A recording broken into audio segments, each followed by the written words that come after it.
딸은 애미 마음을 잘 헤아렸는지 한 번도 말썽 피우는 것 없이 착하게 자라서 외국인과 결혼을 해서 해외에서 가이드로 일을 하고 있습니다. 한 명 있는 자식 취직 보내고 나니 참 사는 게 뭔가 싶더라고요. 어차피 애도 평생 내 옆에 있을 게 아니고 인생 더 덥다라고 생각하고 좀 울적하게 지내고 있었습니다. 그러다 아는 지인분이 등산을 자주 다니시고 있었어요. 그 지인이 제가 우울해하는 걸 아시니까 몇 번 산에 데리고 다니셨고 그 후부터 등산을 하면서 울적한 감정을 떨쳐낼 수 있었습니다. 그러다 지인을 따라서 등산 동호회도 몇 번 가게 되었다가 마음에 맞는 사람을 만나게 되었어요. 저와 살아온 삶이 비슷한 남자였습니다.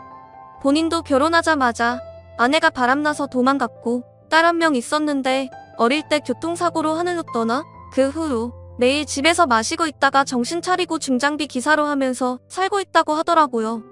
마음이 쓰이더라고요. 어떤 기분인지 아니까. 참 사람 사는 게 뭔가 싶기도 하고 그렇게 저희는 서로의 지난 세월을 위로하며 술잔을 기울이고 등산 모임 외에도 따로 만나는 날들이 많았습니다. 그러다 자연스럽게 저희는 황혼 연애를 시작하게 되었습니다. 그이가 월세 때문에 짐을 빼서 저희 집에 들어오게 되었어요. 제가 살고 있는 집도 그렇게 좋은 곳이 아니었습니다. 평생을 뼈 빠지게 모은 돈으로 가난한 동네에 허름한 빌라가 있는 곳에 18평짜리 집이었어요.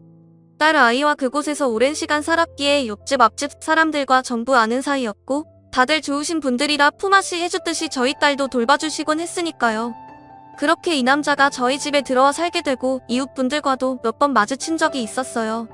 이 나이에 연애한다는 게 남사스러웠지만 죄 지은 것도 아니고 한평생을 이 나이에 이렇게 살아온 것이 후회스러웠기에 그렇게 살지 않으리라 다짐해서 그냥 떳떳하게 이 남자와 같이 동거했던 것이고요.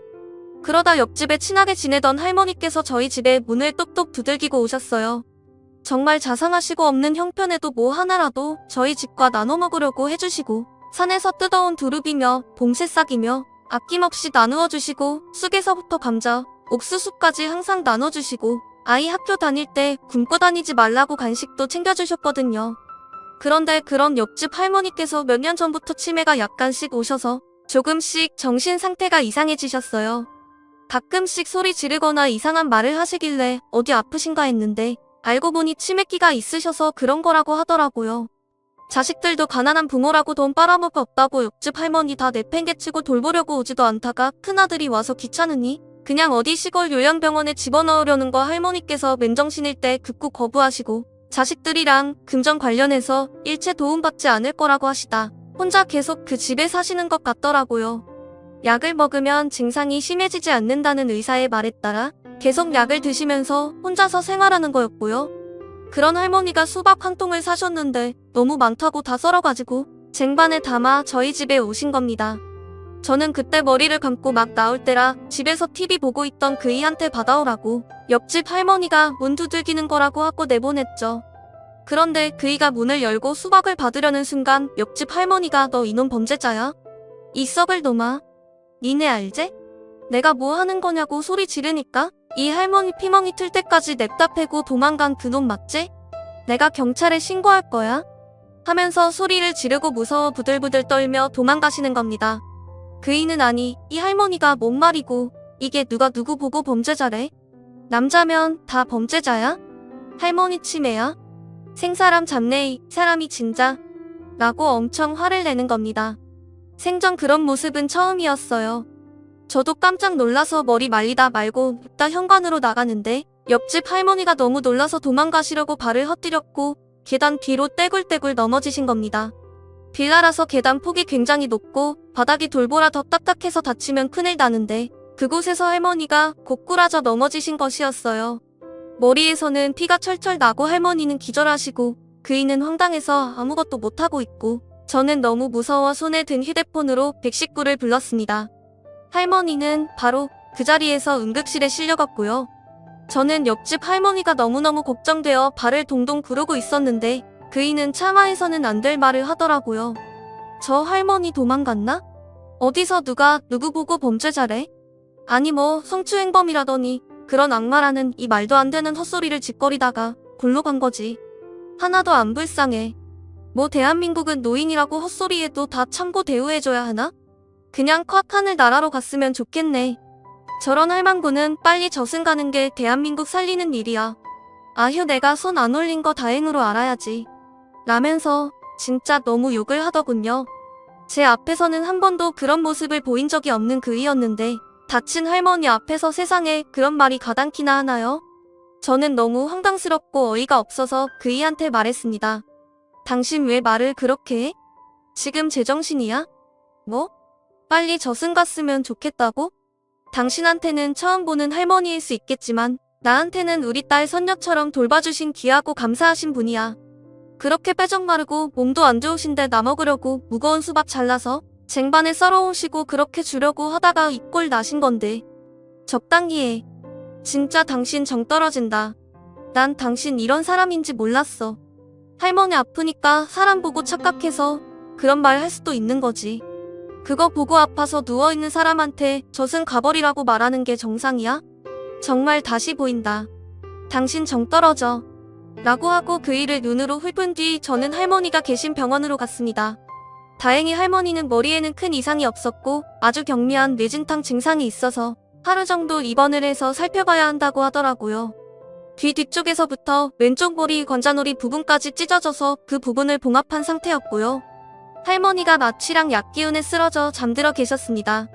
저는 할머니한테 너무 죄송스럽고 아까 할머니가 범죄자 어쩌고 한 이야기가 무슨 말씀인지 조금 더 구체적으로 듣고 싶기도 하고 여러모로 걱정되는 마음에 집에 안 가고 할머니 곁을 지켰어요. 그렇게 몇 시간이 지나자 할머니가 조금씩 눈을 뜨고 물을 찾으시더라고요. 저는 괜찮으세요? 머리 안 아프세요?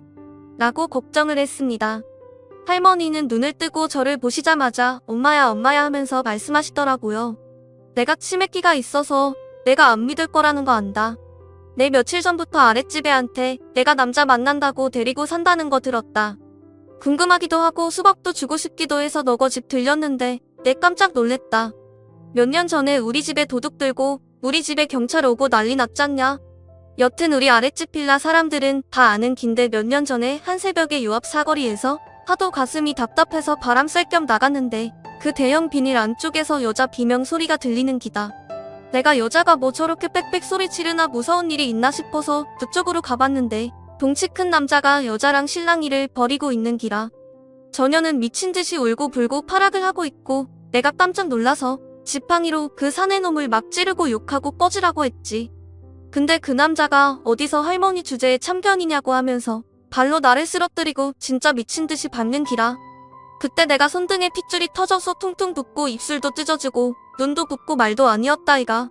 그때 내가 딸내미 머니 때문에 잠깐 집을 비워서 몰랐을 수도 있는데 그때 내가 그 처녀랑 같이 겨우 경찰서에 신고해서 그 남자 잡고 얼굴도 그때 똑똑히 보고 고소도 했다. 참 대한민국 법이 뭔지 몰라도 벌금형 받고 끝났다는데 그 처녀도 고소를 했는데 뭐 미수라서 그렇다고 하던데 어떻게 된 경우인지는 잘 모르겠고 여튼 내가 그날 이후로 덩치 큰 남자만 보면 무서워서 벌벌 떨고 길도 돌아서 간대이. 그날 이후로 밤중에 골목은 얼씨도 안 해. 근데 그 남자가 너고 집에 있는 기라. 그 남자가 내 애인이라는데 내가 안 놀라고 패기나. 심장이 쿵 내려앉고 식은땀 비질비질 나면서 하늘이 노래지는데 그냥 그렇게 정신을 꼬꾸라진 기라. 라고 하면서 이야기를 꺼내는 겁니다. 저는 깜짝 놀라서 그게 정말이냐고 착각하시는 거 아니냐고 정말 많이 수차례 물었죠. 믿겨지지 않는 상황이었기에 저는 바로 그 애한테 전화를 했습니다. 전화를 수십 통 걸어도 안 받길래 저는 문자로 이 모든 상황을 말했습니다. 정말 할머니 때린 거 맞냐고 몇 년 전에 한 여자한테 나쁜 짓 하려다가 미수에 그친 거 맞냐고 막 따졌어요. 그이는 문자도 없고 그냥 아무 연락도 없었습니다.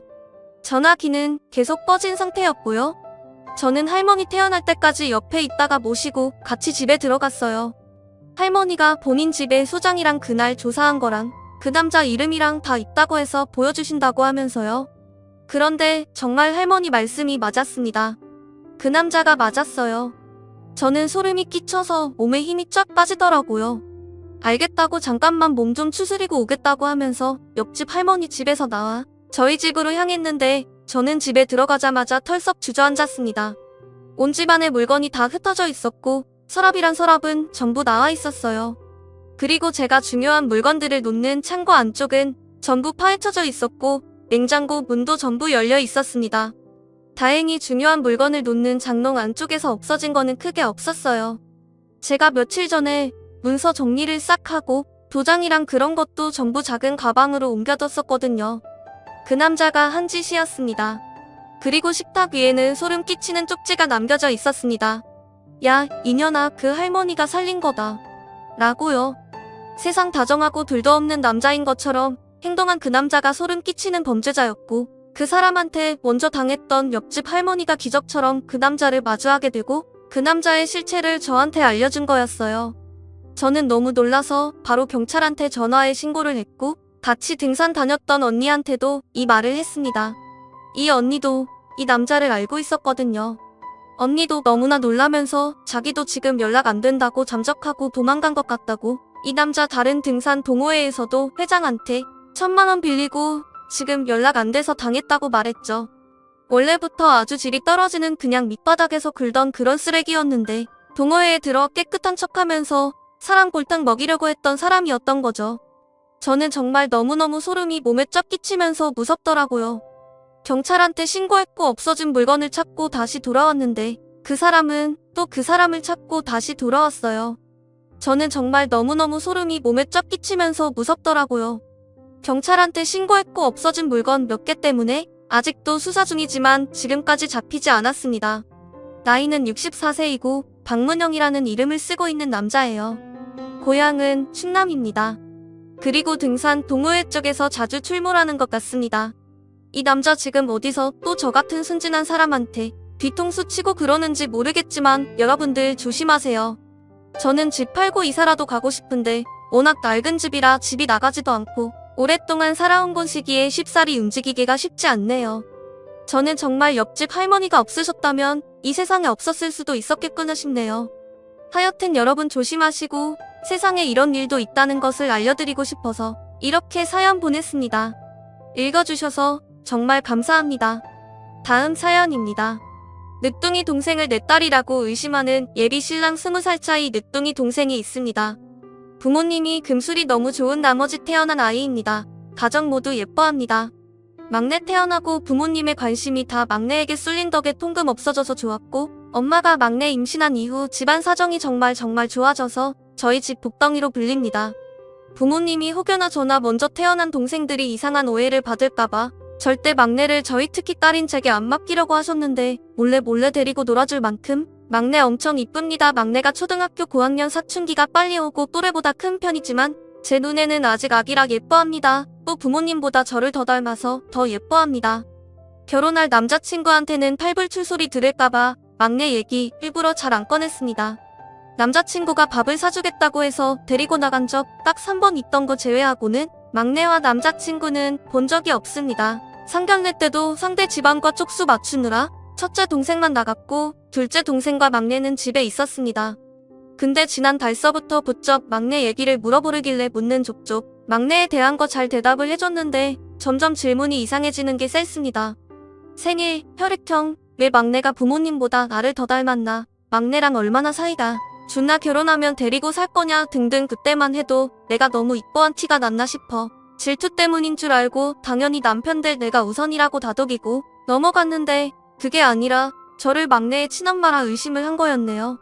막내 생일이 하필 제가 대학교 아파서 휴학했을 때와 겹치는데 그저께부터 그거 가지고 아예 달달 볶습니다. 대학교 1학년 때 사귄 남자친구가 AB형인데 막내도 AB형이라 막내랑 느낌이 비슷하다는 말까지 서슴없이 합니다. 이것도 누가 저한테 남자친구 집에서 제 뒷조사하는 거 귀뜸해줘서 알고 따지니까 처음에만 미안하다 빌다가 지금은 당당하게 나오는 겁니다.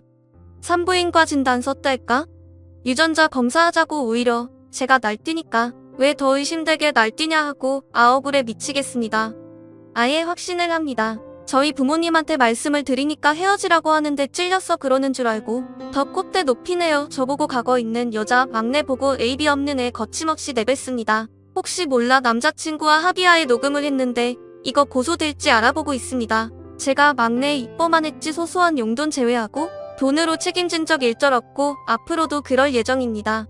부모님도 노후 대비가 다 철저하시고 막내 장래까지 문제없습니다. 제가 볼 때는 남자친구가 헤어지려고 작정하고 쇼한 것 같습니다. 여자 생겨서 저런 아쉽고 저도 똑같이 남자친구 뒷조사하고 싶은 심정입니다. 당연히 헤어질 거고 더러워서 보기 싫지만 이왕 헤어지는 거 한판 얻고 헤어지고 싶은데 어떻게 조질까요? 추가입니다.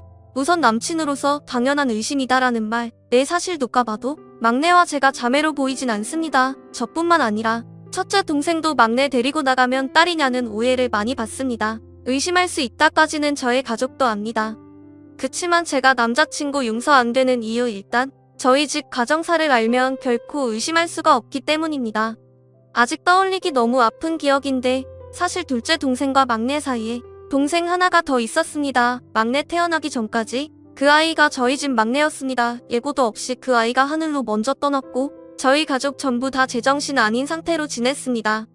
특히 그 후유증으로 둘째 동생 상태가 제일 심각했기에 가족 전부 각자 아픈 채 달래지도 못하고 둘째 동생 케어하느라 또해 먹고 몇 년은 서로 칼을 나를 겨눈 채 가족이지만 가족이 아닌 상태로 지냈다고 갔습니다.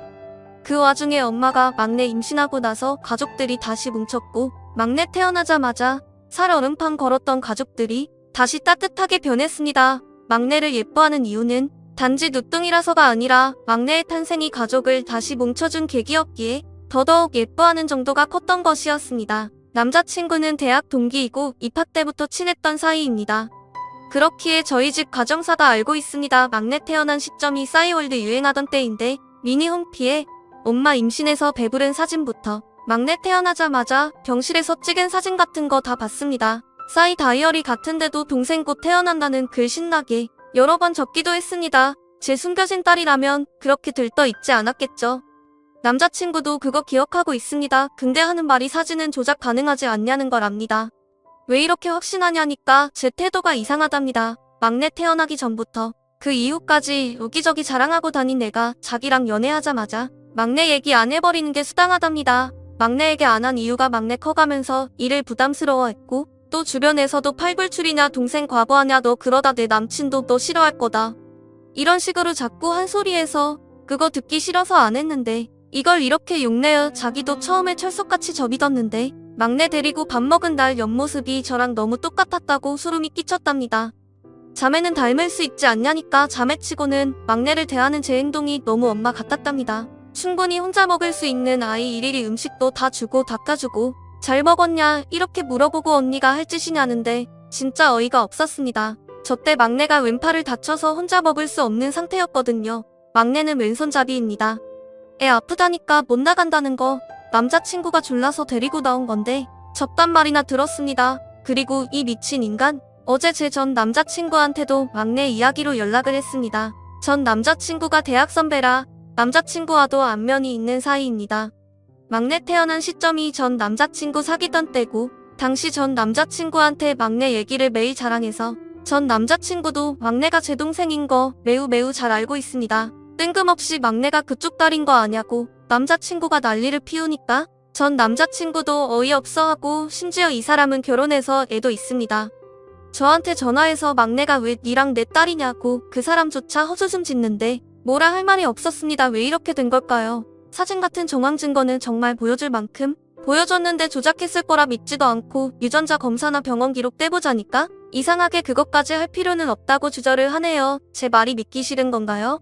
이미 너무 확고해서 일단 월요일에 유전자 검사하기로 하고 막내 태어난 병원에서 기록도 떼보려고요. 제가 해오면 안 믿을 테니 남자친구한테 제 머리카락 엄마 머리카락 막내 머리카락 보는 데서 다 뽑고 다 주려고 합니다. 저보다도 부모님이 복장 터져 하십니다. 엄마가 왜 저런 정신 나간 놈 상대하냐는 거 제가 내 누명은 풀고 끝내겠다니까 결국 수긍을 하셨습니다. 너무 웃기기만 하네요. 모든 게 주변에 말했을 거란 생각도 강하게 듭니다. 애초에 저한테 남친이 제 뒷조사한다고 알려준 게 대학 쪽 사람이었으니까요.